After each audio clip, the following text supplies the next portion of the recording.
राहुल गांधी ने अमेरिका में ऐसा क्या गलत कहा कि उन्हें गोदी मीडिया से लेकर भारतीय जनता पार्टी सब देशद्रोही बता रहे हैं।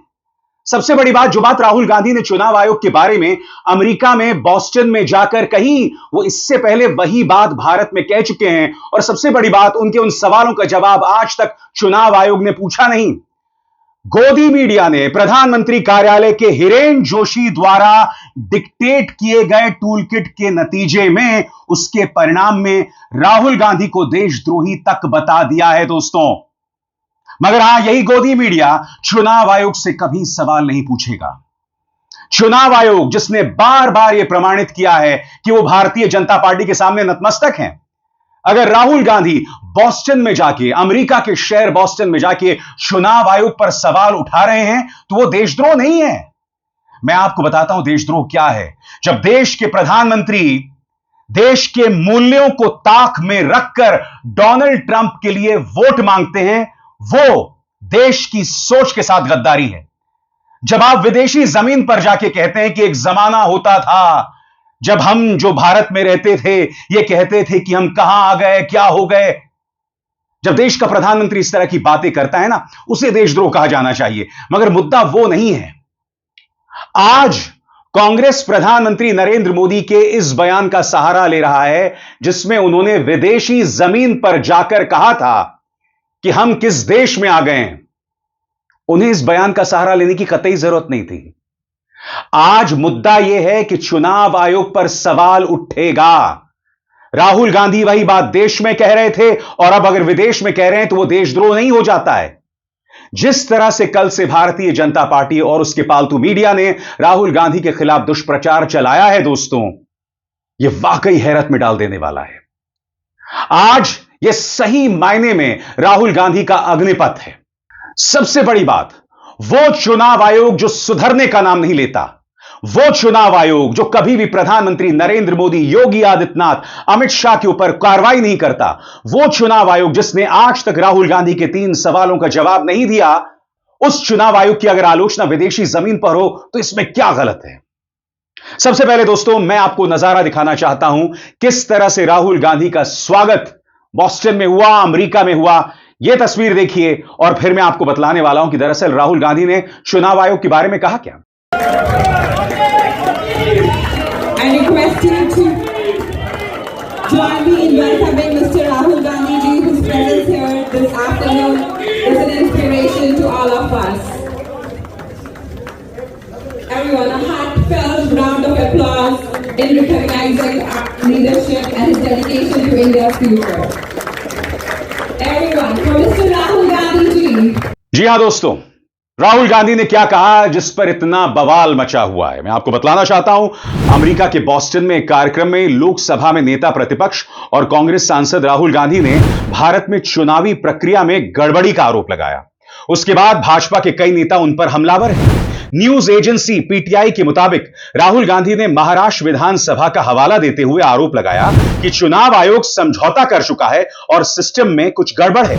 राहुल गांधी ने कहा, सरल शब्दों में कहा जाए तो महाराष्ट्र विधानसभा में राज्य में वयस्कों की संख्या से ज्यादा लोगों ने मतदान दिया। राहुल गांधी आगे क्या कहते हैं दोस्तों, मैं आपको बताता हूं। चुनाव आयोग ने हमें शाम 5:30 बजे तक के लिए मतदान के आंकड़े दिए और शाम 5:30 से 7:30 के बीच 65 लाख मतदाताओं ने मतदान किया। ऐसा होना असंभव है। एक वोटर को मतदान करने में लगभग 3 मिनट लगते हैं और अगर हिसाब लगाएं तो इसका मतलब है कि मतदाताओं की कतारें देर रात 2 बजे तक लगी रही होंगी, लेकिन ऐसा हुआ नहीं। उन्होंने कहा, जब हमने उनसे वीडियोग्राफी के लिए कहा तो उन्होंने न केवल इनकार कर दिया बल्कि उन्होंने कानून भी बदल दिया ताकि अब हमें वीडियोग्राफी के लिए कहने की अनुमति न मिले। यह हमारे लिए बिल्कुल स्पष्ट है कि निर्वाचन आयोग ने समझौता कर लिया है और यह भी स्पष्ट है कि सिस्टम में कुछ गड़बड़ है। मैं कई बार यह बात कह चुका हूं। सुनिए दोस्तों, यह बयान वायरल हो रहा है जो राहुल गांधी ने कथित तौर पर अमेरिका में कहा है। सुनिए। Gave us a figure, voting figure for 5:30 in the evening, and between 5:30 in the evening and 7:30 in the evening, when the poll is supposed to have closed, 65 lakh voters voted. Now, that is physically impossible to happen, right? Because For a voter to vote, it takes approximately 3 minutes. And if you do the math, it would mean that there were lines of voters till 2 o'clock at night voting all night, and this didn't happen. So we asked them, but look, evening, you have videography taking place, if we ask. They not only refused to give us the videography, they changed the law so that now you're not allowed to ask for the videography. So it's very clear to us that the election commission is compromised. It's very clear that there is something very wrong with the system. We've said it. We've said it publicly. I've said it multiple times. I've said it in press conferences. Other leaders. और जैसे ही राहुल गांधी बात कहते हैं दोस्तों, प्रधानमंत्री नरेंद्र मोदी के कार्यालय के हिरेन जोशी तमाम संपादकों से संपर्क स्थापित करते हैं और एक टूल किट जारी हो जाता है जिसमें कहा जाता है कि राहुल गांधी गद्दार हैं। जी हां दोस्तों, हर न्यूज चैनल के हर चैनल का डिबेट देखिए, और ये वो गोदी मीडिया चैनल्स हैं जो निशिकांत दुबे के सुप्रीम कोर्ट पर किए गए प्रहार, अश्लील प्रहार को जायज ठहरा रहा था। जबकि आप जानते हैं निशिकांत दुबे के बयान से खुद भारतीय जनता पार्टी ने पल्ला झाड़ लिया था, मगर गोदी मीडिया के पालतू गुल्लू और कालू और पापा की परियां निशिकांत दुबे के साथ थी। तो जाहिर सी बात है, राहुल गांधी को देशद्रोही तो बताना ही था। सुनिए राहुल गांधी के बारे में किस तरह का जहरीला प्रचार चलाया गया। सबसे पहले पापा की ये परी क्या कह रही है, राहुल ने देश का नाम बदनाम किया। कैसे भाई, ये तो बताओ। आगे एक और पापा की परी टॉनिक देवी, भारत बदनाम यात्रा चैप्टर 3, रिपब्लिक भारत। अमेरिका दौरे पर राहुल, फिर दिया देश विरोधी बयान। मैं समझना चाहता हूं दोस्तों, चुनाव आयोग की आलोचना देश विरोध कैसे हो सकती है। आगे देखिए साहब, ब्रेकिंग न्यूज, क्या राहुल को अब जेल जाना पड़ेगा। जमीन देखिए किस तरह से तैयार की जा रही है। आप इस मुद्दे को समझिए दोस्तों। हर गुजरते दिन के साथ राहुल गांधी कैम्ब्रिज में होते हैं, वहां बयान देते हैं, उनके बयान को तोड़ मरोड़ कर पेश किया जाता है। अमेरिका में होते हैं, आरक्षण को लेकर फिर उनके बयान को तोड़ मरोड़ कर पेश किया जाता है। कैम्ब्रिज में उन्होंने स्पष्ट तौर पर कहा था कि भारत की समस्याएं अपनी समस्याएं हैं और हम खुद उसका समाधान निकालेंगे, हमें अमेरिका और ब्रिटेन के दखल की जरूरत नहीं है। मगर उनके बयान को तोड़ मरोड़ कर पेश किया गया। फिर उनके एक और बयान को तोड़ मरोड़ कर पेश किया गया कि वो आरक्षण का विरोध कर रहे थे, जबकि वो स्पष्ट तौर पर कह रहे थे कि 50% का जो आरक्षण का दायरा है उसे बढ़ाने की जरूरत है। यह इनकी सोच है। लगातार राहुल गांधी जब भी विदेशी जमीन पर कदम रखते हैं, यही सब हरकतें होती हैं। आगे देखिए साहब, और क्या चलाया जा रहा था। राहुल के अमेरिका दौरे पर संबित पात्रा ने यह बोलकर चौंकाया, देश का अपमान, विदेश की धरती से राहुल गांधी का ईसी पर हमला, चुनाव में हार, विदेश में दुष्प्रचार। आज कांग्रेस प्रधानमंत्री नरेंद्र मोदी का एक पुराना बयान वायरल कर रही है। हालांकि मैंने कहा ना, इसकी जरूरत नहीं थी, क्योंकि प्रधानमंत्री नरेंद्र मोदी वो शख्स हैं जिन्होंने भारत की सोच के विपरीत डोनाल्ड ट्रंप के लिए वोट मांगा था। सुनिए प्रधानमंत्री के किस बयान को सुप्रिया सुनीत वायरल कर रही हैं, देखिए। छोड़ो यार, डूब गए, कुछ होगा नहीं। अरे भगवान बचाए भाई, पता नहीं पिछले जन्म में क्या पाप किए हम हिंदुस्तान में पैदा हुए। यार पता नहीं पिछले जन्म में क्या पाप किया था, हिंदुस्तान में पैदा हुए। ये कोई देश है, ये कोई सरकार है, ये कोई लोग है। चलो छोड़ो, चले जाए कहीं और आगे बढ़ने से पहले एक जरूरी संदेश। मेरे कार्यक्रमों के लिए आप नोटिफिकेशन का इंतजार मत कीजिए, मेरे चैनल में जाइए और खुद जाकर कार्यक्रम देखिए और रहिए अपडेटेड। और हां, ज्वाइन कीजिए मेरा चैनल। देखिए यह जरूरी संदेश। स्वतंत्र और आजाद पत्रकारिता का समर्थन कीजिए, सच में मेरा साथी बनिए। बहुत आसान है दोस्तों, इस ज्वाइन बटन को दबाइए और आपके सामने आएंगे ये 3 विकल्प, इनमें से एक चुनिए और सच के इस सफर में मेरा साथी बनिए। पापा की परी, देखिए, नहीं मिले वोट तो चुनाव आयोग पर चोट। बड़ा प्रश्न दोस्तों, राहुल गांधी ने 3 सवाल उठाए थे। चुनाव आयोग ने कहा था कि हम इन सवालों का जवाब देंगे। आज तक उन 3 सवालों के जवाब नहीं दिए गए। सुनिए एक एक करके राहुल गांधी के क्या सवाल थे, सुनिए। सबसे पहला सवाल, 5 साल में जितने वोटर लिस्ट में ऐड किए गए थे, उससे ज्यादा वोटर महाराष्ट्र में 5 महीनों में ऐड हुए हैं। यह पहला सवाल था जिसमें राहुल गांधी यह पूछ रहे थे कि आखिर क्या वजह है कि पिछले 5 महीनों में उतने वोटर बढ़ गए जो पिछले 5 साल में नहीं बढ़े। अब दूसरा सवाल कि वयस्कों की तादाद जो है वो नंबर ऑफ वोटर्स से कम कैसे हो सकती थी? सुनिए। बहुत महत्वपूर्ण सवाल। महाराष्ट्र का पॉपुलेशन सरकार के मुताबिक,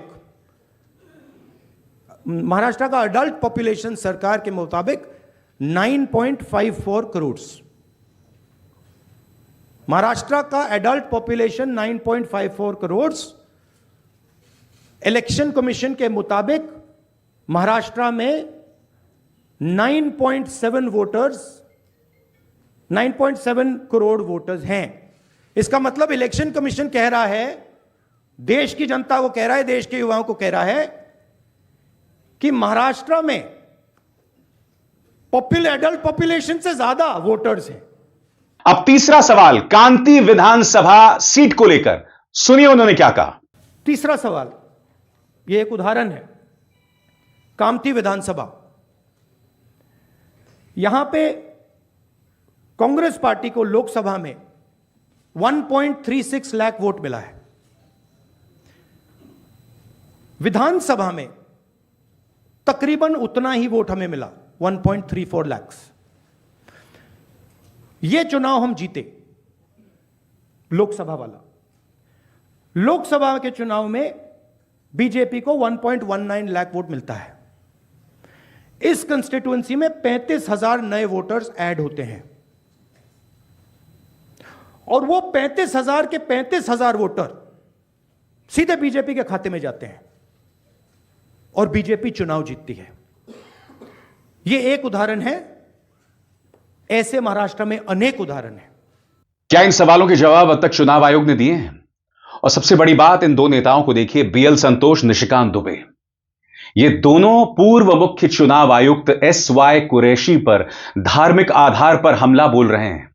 सबसे पहले मैं आपको बतलाना चाहता हूं बीएल संतोष ने कहा क्या। कहते हैं, अंग्रेजी में बयान है, मैं उसका हिंदी में अनुवाद कर रहा हूं। मुझे याद आया कि यह व्यक्ति चुनाव आयोग का अध्यक्ष हुआ करता था। हमने जो पुण्य कमाया है वो इतना बड़ा है कि अब तक हमारे देश में लोकतंत्र चल रहा है। वक्फ बाय यूजर का मकसद सिर्फ और सिर्फ जमीन पर कब्जा करना है। दरअसल एसवाई कुरैशी कह रहे थे कि वक्फ का मकसद सिर्फ यह है कि मुसलमानों की जमीन पर कब्जा किया जाए, मगर यहां पर माननीय बीएल संतोष सिर्फ और सिर्फ धर्म के आधार पर हमला कर सकते हैं। एक पूर्व मुख्य चुनाव आयुक्त पर हमला किया जा रहा है। क्या इस पर कोई डिबेट होगा? यह व्यक्ति निशिकांत दुबे, कितनी अनर्गल बातें कही इसने, क्या इस पर कोई डिबेट हुआ? उल्टा मैं आपको एक छोटा सा क्लिप दिखाना चाहता हूं। इंडिया टीवी का क्लिप है, पापा की परी को देखिएगा।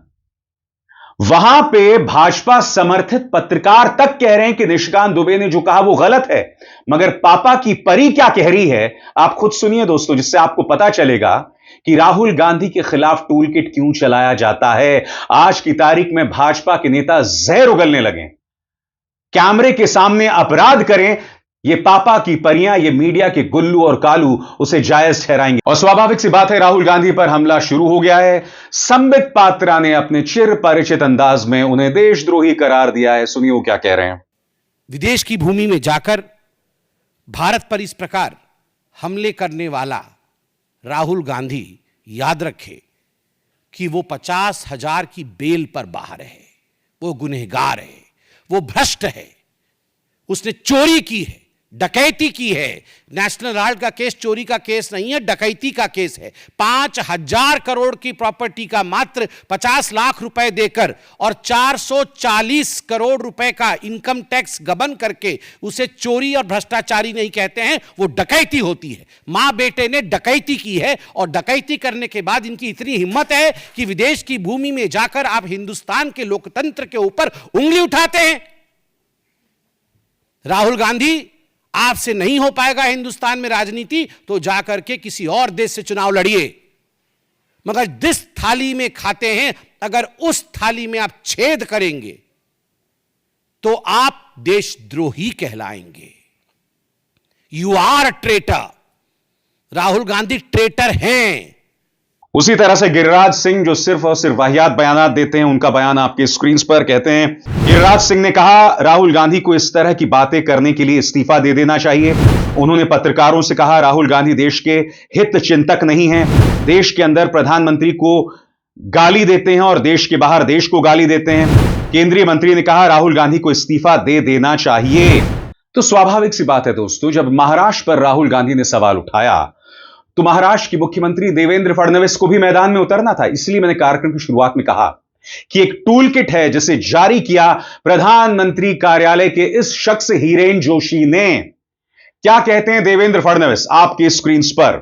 महाराष्ट्र के मुख्यमंत्री देवेंद्र फडणवीस ने लोकसभा नेता, प्रतिपक्ष और कांग्रेस सांसद राहुल गांधी के बयान पर कहा, यह बहुत ही दुख की बात है कि राहुल गांधी विदेश में जाकर अपने देश के प्रति, देश की संवैधानिक संस्था के प्रति इस प्रकार से झूठ फैलाने का प्रयास करते हैं। यह बहुत ही निंदनीय है। मेरे अनुसार बार बार चुनाव हारने के बाद उनके ऊपर जो असर हुआ है, उसी वजह से वे ऐसी हरकत कर रहे हैं। कोई भी देशभक्त इस प्रकार से अपने देश को विदेश में जाकर बदनाम नहीं करता है। राहुल गांधी जिस प्रकार का व्यवहार कर रहे हैं, उससे उनके चरित्र पर एक सवालिया निशान खड़ा हो गया है। अब चरित्र पर जो है सवाल उठाया जा रहा है दोस्तों, और इत्तेफाकन ये वही आरएसएस के लोग हैं जो चीन के साथ अपने पारंपरिक रिश्ते बतला रहे थे। क्या यह बात सच है या गलत है, बताइए। सबसे बड़ा सवाल देवेंद्र फडणवीस के मुताबिक, अगर राहुल गांधी का मानसिक संतुलन बिगड़ चुका है, अगर राहुल गांधी को गंभीरता से नहीं लिया जाना चाहिए, तो इस तरह से लाइन क्यों लग जाती है आपके चाटुकारों और पालतुओं में राहुल पर प्रहार करने के लिए? अगर राहुल गांधी का कोई औचित्य नहीं है, तो हर बार राहुल गांधी विदेशों में जाते हैं तो इस तरह की हरकतें क्या होती हैं? सबसे बड़ी बात मैं आपको बतलाता हूं, देश का अपमान कब होता है। याद कीजिएगा, डोनाल्ड ट्रंप ने प्रधानमंत्री के चेहरे पर देश को टैरिफ किंग बताया था और प्रधानमंत्री खामोश रहे थे। याद है कि भूल गए? फिर से सुनिए। We have to do that just as a mechanism of fairness, and that's what I've done. And so we are being reciprocal with India. Whatever India charges, we charge them. So frankly, it no longer matters to us that much what they charge, because whatever they charge, I had discussions with India in the first term about the fact that their tariffs were very high, and I was unable to get a concession. So we're just going to do it the easy way, and we're just going to say whatever you charge, we charge. And I think that's fair for the people of the United States, and I think it's actually fair for India. Okay? क्या यहां पर प्रधानमंत्री ने देश की अस्मिता की सुरक्षा की थी, इज्जत की रखवाली की थी, जब डोनाल्ड ट्रंप इस तरह की अनर्गल बातें भारत के बारे में कह रहे थे? और एक बार नहीं, कई बार कहा है। कभी अमेरिकी कांग्रेस में, कभी अमेरिकी संसद से, कभी इधर कभी उधर, मगर प्रधानमंत्री खामोश। ना विदेशों में उनका मुंह खुलता है, ना स्वदेश में ही वो कुछ कहते हैं। स्वदेश में अगर उनका मुंह खुलता है तो वही शमशान कब्रिस्तान, ज्यादा बच्चा पैदा करने वालों को तुम्हारी भैंसे, मंगलसूत्र, औरंगजेब, बस और कुछ नहीं। और फिर एक टूल किट चलाया जाता है नेता प्रतिपक्ष राहुल गांधी के खिलाफ। मैंने कार्यक्रम की शुरुआत में आपसे कहा, उसे फिर से तफसील से दोहराना चाहता हूं। ये जो लगातार राहुल गांधी के खिलाफ प्रचार चल रहा है ना, आज से नहीं, 15-20 सालों से, उसके पीछे की सोच को समझिए। क्योंकि राहुल गांधी कांग्रेस का भविष्य है, कांग्रेस का वर्तमान है। इस व्यक्ति के खिलाफ लोगों में इतनी नफरत, इतना दुष्प्रचार भर दो कि लोग उनसे दूर भागें, लोग उन्हें राजनीतिक विकल्प के तौर पर ना देखें। मैं फिर आपसे कहना चाहता हूं, मैंने बाकायदा आपको प्रधानमंत्री का विदेशों में दिया गया बयान सुनाया, जहां वो विदेशी जमीन पर खड़े होकर भारत के बारे में अनर्गल बातें कर रहे थे। विदेशी जमीन पर खड़े होकर प्रधानमंत्री नरेंद्र मोदी ने कांग्रेस की आलोचना भी की है, बार बार की है, लगातार की है। उस वक्त की सरकारों की आलोचना की है। तो क्या यह बड़ा गुनाह है? क्योंकि राहुल गांधी तो सिर्फ चुनाव आयोग की बात कर रहे हैं ना, प्रधानमंत्री नरेंद्र मोदी ने तो पिछली सरकारों की आलोचना की है विदेशी जमीन पर जाकर, जो मेरे हिसाब से गलत नहीं है। पूरी आजादी होनी चाहिए अपनी बात कहने के लिए, मगर इन्होंने राजनीति का यही स्तर बना दिया है, जो अपने आप में कितना दुखद है ना दोस्तों। अविसार शर्मा को दीजिए इजाजत। नमस्कार।